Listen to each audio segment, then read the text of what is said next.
When you say the greatest of all time is in the room, everyone knows who you mean. It's quite a claim to make. But as Muhammad Ali once said, it's not bragging if you can back it up. President Bush, one of the many dignitaries from around the world who, beginning this morning, have been sharing their feelings about the champ's sad passing on social media. Former President Bill Clinton, who along with the comedian Billy Crystal and the veteran broadcaster Bryant Gumbel will be eulogizing the champ on Friday, wrote, "Goodbye, my friend. You were great in so many ways." His wife, the former Secretary of State Hillary Clinton, tweeted, "Muhammad Ali really was the greatest, unmatched not just in power and skill, but also in courage and conscience, thinking of his family."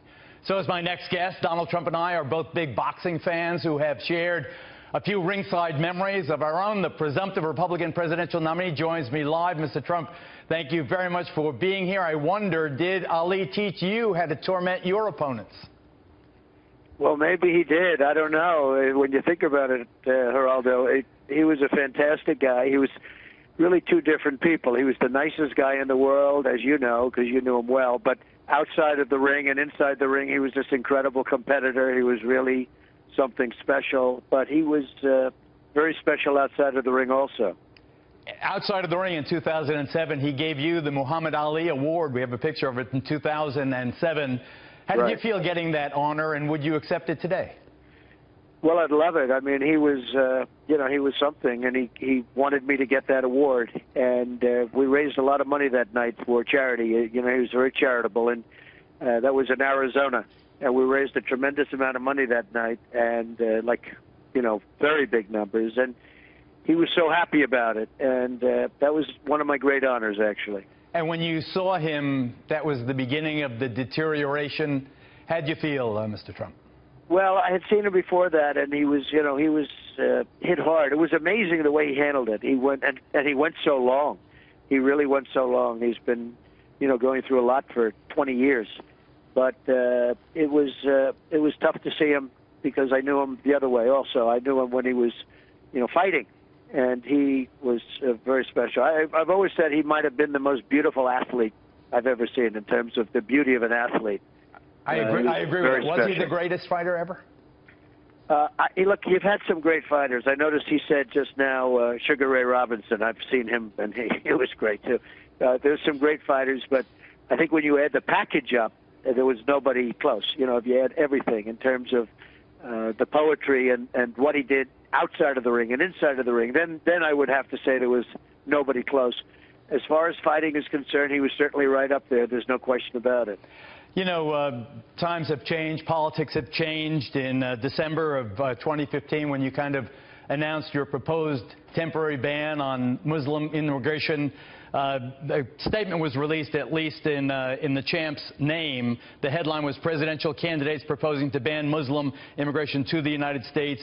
And this is the quote purported to be said by the champ Muhammad Ali: "We as Muslims have to stand up to those who use Islam to advance their own personal agenda." Was he speaking to you, and how do you respond?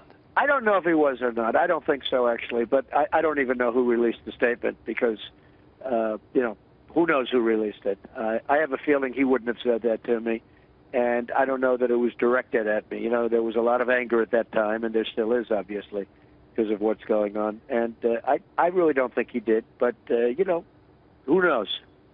When you see Muhammad Ali's life in the context of the current political discussion and with your incendiary proposal and the reaction to it just as inflammatory in many ways, when you ponder the man, do you wish you had spoken less generally about Muslims in America?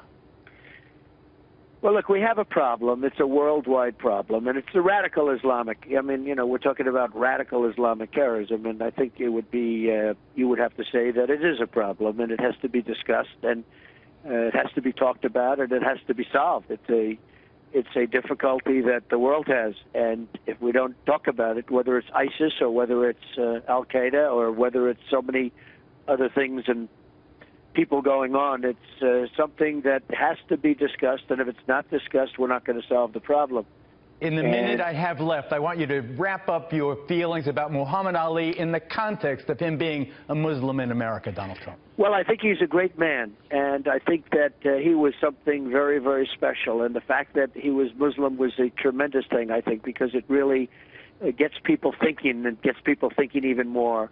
And I know many Muslims, and they're tremendous people. I know very, very great people, and they're Muslims, so I understand that. But Muhammad certainly was one of the great people of the world, and I think it's fantastic that he was Muslim.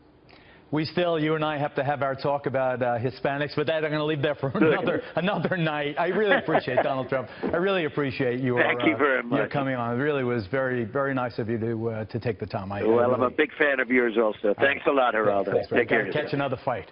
Good.